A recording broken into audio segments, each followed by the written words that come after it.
Form भरने के लिए सबसे पहले एसएसओ पोर्टल पे आना है। एसएसओ पोर्टल का लिंक इसी वीडियो के नीचे मिल जाएगा और अभी आप स्क्रीन पे यूआरएल देख सकते हैं, इससे भी ओपन कर सकते हैं। ओपन करने के बाद सबसे पहला काम है, अगर आपके पास आईडी बनी हुई नहीं है तो रजिस्ट्रेशन पे क्लिक करके नई आईडी बनानी है।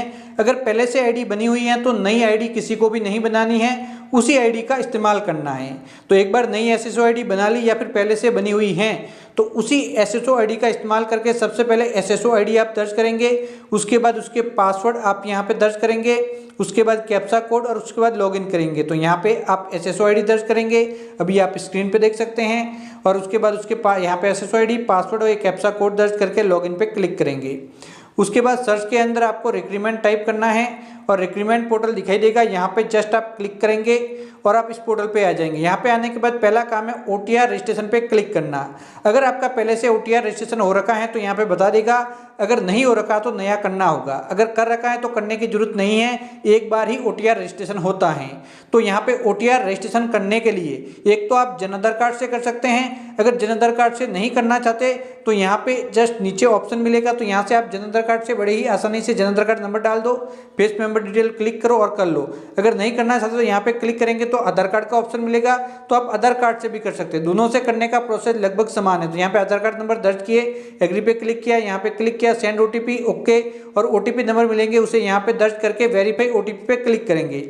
जैसे ही वेरीफाई ओटीपी पे क्लिक करेंगे डिटेल ओपन हो जाएगी, आपका नाम आ जाएगा। जांच कर लेनी है कि 10वीं की अंक तालिका के अकॉर्डिंग आया या फिर नहीं। फिर जेंडर, फादर्स नेम और डेट ऑफ बर्थ, ये सभी 10वीं की अंक तालिका के अकॉर्डिंग होने चाहिए। फिर मोबाइल फ़ोन नंबर यहाँ पे दर्ज करने हैं, फिर यहाँ पे क्लिक करना है। एसएसओ प्रोफाइल से यहाँ पे ईमेल आईडी आ जाएगी, अगर नहीं आती तो एसएसओ प्रोफाइल के अंदर ईमेल आईडी अपडेट कर लेंगे, इसके बारे में पहले ही वीडियो बना हुआ है।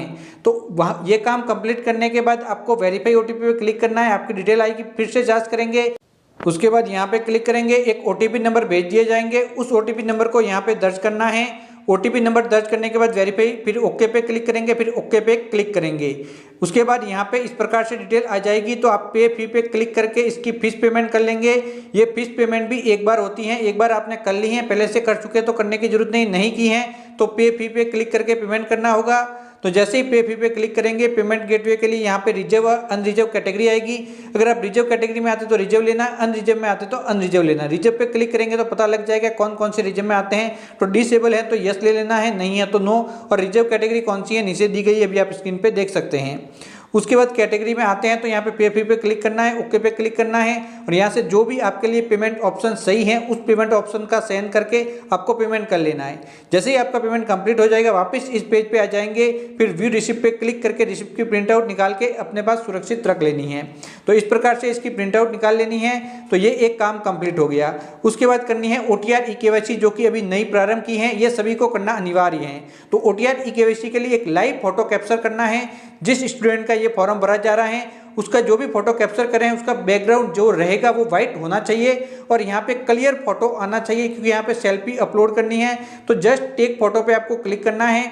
टेक फोटो पे क्लिक करने के बाद फोटो इस प्रकार से आपको अलाउ कर लेना है सिस्टम को अलाउ करते ही इस प्रकार से फोटो आएगा। तो यहाँ पे वेब कैम के सामने खड़ा रहना है, आंखों को टिमटिमाना है, बैकग्राउंड व्हाइट होना चाहिए। जैसे ही फोटो सही से आएगा आप अपनी आंखों को टिमटिमाएंगे तो फोटो कैप्चर हो जाएगा। गलत होता है तो रीटेक पे क्लिक करके बार बार फोटो कैप्चर कर सकते हैं। उसके बाद ये काम कंप्लीट हो जाने के बाद आपको हस्तलिपि अपलोड करनी है। तो हस्तलिपि अपलोड करने से पहले यहाँ पे एक सैंपल फाइल मिलेगी हस्तलिपि की, इसे आप डाउनलोड कर लेंगे, A4 साइज पे प्रिंट कर लेंगे। प्रिंट करने के बाद इसको कंप्लीटली जिस स्टूडेंट का फॉर्म है वो अपने खुद की राइटिंग में भरेगा। तो यहाँ पे हिंदी में फॉर्मेट दिया गया, क्या आपको लिखना है, तो ये 4 लाइन दी गई हैं, इसी चारों लाइन को नीचे जो लाइनें दी गई हैं उसके अंदर लिखना है। यहाँ पे नाम लिखना है, पिता का नाम और डेट ऑफ बर्थ एक्स्ट्रा लिखनी है। फिर यहाँ पे हिंदी में लिख के यहाँ पे हस्ताक्षर कर लेने हैं। इंग्लिश वाले फॉर्मेट को जस्ट नीचे जो लाइनें दी गई हैं इसके अंदर इंग्लिश में लिख लेना है।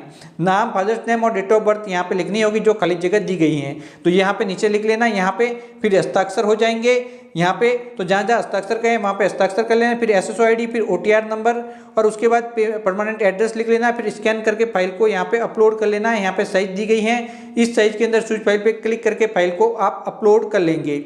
उसके बाद यहाँ पे ये अपलोड हो जाने के बाद इस प्रकार से क्लिक करके देख सकते हैं कि सही से यहाँ पे अपलोड हुई या फिर नहीं, ये देखना सबसे लिए जरूरी है। फिर यहाँ पे क्लिक करेंगे, फिर यहाँ पे वापस आप देखना चाहते हो देख सकते हैं। उसके बाद आप कंफर्म करेंगे कि वाइट बैकग्राउंड है फोटो का और आपके हस्तलिपि है वो आप खुद ने लिख के अपलोड किए। फिर जस्ट यहाँ पे क्लिक करेंगे, हस्तलिपि हिंदी व इंग्लिश दोनों में लिखना जरूरी है।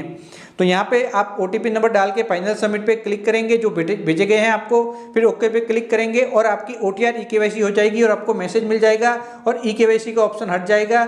उसके बाद मेन पेज पे आप आ जाएंगे। यहाँ पे आने के बाद दोस्तों देख सकते हैं यहाँ पे CET फॉर्म भरने का आपको मिल जाएगा, देख सकते हैं 12th लेवल का। तो यहाँ पे जस्ट क्लिक करना है, फिर यहाँ पे देख सकते हैं वापस ऑप्शन मिलेगा, यहाँ पे क्लिक करना है। OTR से डाटा आ जाएगा जिसकी जांच करनी है सही है या फिर नहीं, फिर प्रोसेस पे क्लिक करना है। प्रोसेस पे क्लिक करते ही ऑटोमेटिक डिटेल फिलअप हो जाएगी, नाम आ जाएगा, लिंक पिता का नाम, मदर्स नेम लिख लेना है, आयु वगैरह आ जाएगी, आपको कैटेगरी ले लेनी है। उसके बाद अगर आप दिव्यांग हैं तो यहाँ पे ले लेना है, अगर नहीं है तो नॉट एप्लीकेबल लेना है। दिव्यांग है तो लेके कैटेगरी लेनी होगी, धर्म ले लेना है। उसके बाद मैरिड है या फिर अनमैरिड है तो यहाँ पे सभी category divorce, married, unmarried, remarried वगैरह सब कुछ दी गई है। अगर मैरिड लेंगे तो जीवन साथी का नाम और बच्चों की संख्या लिखनी है। अनमैरिड लेंगे तो इन चीज़ों को भरने की जरूरत नहीं है, 0 आप भर सकते हैं। तो फॉर एग्जाम्पल आप अनमैरिड हैं तो ज़्यादातर स्टूडेंट 12th पास अनमैरिड ही होते हैं, तो आप अनमैरिड ले लेंगे। अगर मैरिड हैं किसी भी कारणवश तो आप मैरिड ले सकते हैं। तो अनमैरिड लिया, फिर जीवन साथी, मैरिड लिया है तो जीवन साथी का नाम और 2002 से पहले बच्चों की संख्या और 2002 के बाद बच्चों की संख्या लिखनी है। अगर नहीं है तो 00 लिखेंगे। यहाँ पे मोबाइल फोन नंबर, यहाँ पे व्हाट्सअप नंबर लिखने हैं, ईमेल आईडी अपने आप आ जाएगी, जन आधार कार्ड वगैरह सब कुछ आ जाएगा। तो आप आगे बढ़ेंगे। अगले वाले भाग के अंदर अगर आप अनुसूचित क्षेत्र से बिलोंग करते हैं तो यस लेना है, तो जो बिलोंग करते हैं उनको पता है तो वो यस ले सकते हैं। अगर अनुसूचित क्षेत्र से बिलोंग नहीं करते तो नो लेना है। उसके बाद यहाँ पे कंप्लीट एड्रेस बनना है, तो यहाँ पे 3 पंक्ति दी गई है, 1, 2 और 3। इसके अंदर जो भी आपका एड्रेस है डॉक्यूमेंट में वो दर्ज करेंगे। फिर स्टेट लेंगे, जिला लेंगे, गांव लेंगे, पिन कोड और मोबाइल फोन नंबर। ये कंप्लीट होने के बाद नेक्स्ट पे क्लिक करना है, फिर यस पे क्लिक करना है और उसके बाद इस वाले पेज पे आ जाएंगे। यहाँ पे डिटेल आ जाएगी, यहाँ पे आप जिला ले लेंगे। उसके बाद अगर आप इंडिया से बाहर से आके इंडिया में रहने लगे तो यस लेके कौन सी कंट्री से आके रहने लगे वो ले लेना है। अगर नहीं तो आप नो ले सकते हैं। तो यहाँ पे ज़्यादातर नो ही आता है क्योंकि बाहर से बहुत कम होते हैं। भूतपूर्व सैनिक है तो यस लेना है, नहीं है तो नो। खेल खिलाड़ी हैं उत्कृष्ट तो यस वरना फिर नो। आप स्थायी राज्य कर्मचारी हैं तो यस वरना फिर नो। उसके बाद यहाँ पे आप एज में छूट चाहते हैं और इनमें से कोई भी कैटेगरी आपके लिए एप्लीकेबल है तो ले सकते हैं, वरना फिर आप नॉट एप्लीकेबल ले लेंगे। फिर नेक्स्ट पे क्लिक करेंगे, फिर जस्ट यहाँ पे क्लिक करेंगे। फिर 10वीं की डिटेल यहाँ से अगर OTR के अंदर आपने भर रखी हैं तो ऑटोमेटिक आ जाती है, जिस प्रकार से मेरे आई है यहाँ पे लिखा हुआ अभी आप देख सकते हैं 10वीं व 12वीं की दोनों की आ चुकी है। अगर नहीं आती तो आप मैनुअली भर सकते हैं। मैनुअली भरने के लिए सबसे पहले 10वीं की यहाँ पे भरेंगे, तो यहाँ पे सब्जेक्ट समूह, कौन सा बोर्ड था, रोल नंबर, परिणाम और यहाँ पे पासिंग ईयर और कितने प्रतिशत थे। इसी प्रकार से 12th की भरेंगे तो ये 12th वाली भर लेंगे। तो 10वीं व 12वीं की भरना जरूरी है 12th लेवल का फॉर्म भरने के लिए। उसके बाद जस्ट नेक्स्ट पे क्लिक करेंगे। अगले वाले भाग के अंदर फोटो व सिग्नेचर अपलोड करने हैं। फोटो 1 महीने से अधिक पुराना नहीं होना चाहिए। तो ये फोटो आप यहाँ पे दोस्तों देख सकते हैं 50 से 100 KB साइज के अंदर अपलोड कर लेंगे। लेटेस्ट फोटो इस प्रकार से दिखाई देगा। फिर सिग्नेचर है यहाँ पे 20 से 50 KB साइज के अंदर चूज फाइल पे क्लिक करके आप अपलोड कर लेंगे। उसके बाद यहाँ पे विजुअल बॉडी मार्क लिखना है, जो क्लियरली दिखाई दे रहा हो आपके चेहरे पे, हाथ पे, जगह जहाँ पर भी दिखाई दे रहा है वो यहाँ पे जो भी निशान है वो आपको यहाँ पे लिख लेना है। वह लिखने के बाद जस्ट नेक्स्ट पे क्लिक करना है। नेक्स्ट पे क्लिक करते ही फॉर्म का प्रीव्यू दिखाई देगा यहाँ पे से, और उसके बाद जांच कर लेंगे जो डिटेल भरी है वो बिल्कुल सही है या फिर नहीं। बिल्कुल सही है तो जस्ट यहाँ पे क्लिक करके फाइनल सबमिट पे क्लिक करना है। जैसे ही फाइनल सबमिट पे आप क्लिक करेंगे तो फिर से OTP नंबर आपको भेज दिए जाएंगे और OTP नंबर यहाँ पे आप दर्ज करेंगे। वेरीफाई OTP पे क्लिक करेंगे। जैसे ही वेरीफाई OTP पे आप क्लिक करेंगे तो आपका आवेदन सक्सेसफुली सबमिट हो जाएगा और सबमिट होने के बाद प्रीव्यू दिखाई देगा। तो प्रिंट वाले ऑप्शन पे क्लिक करके प्रिंट आउट निकाल के कस्टमर को दे देंगे और इस प्रकार से आपके यहाँ पे CET 12th लेवल का फॉर्म भर जाएगा। प्रिंट कई बार नहीं निकलती तो माई रिक्रूटमेंट में जाकर यहाँ पे क्लिक करके भी आप प्रिंट आउट निकाल सकते हैं। तो ये तरीका था CET 2024 12th लेवल का फॉर्म भरने का। तो यहाँ पे आप कंप्लीट डिटेल में समझ चुके होंगे।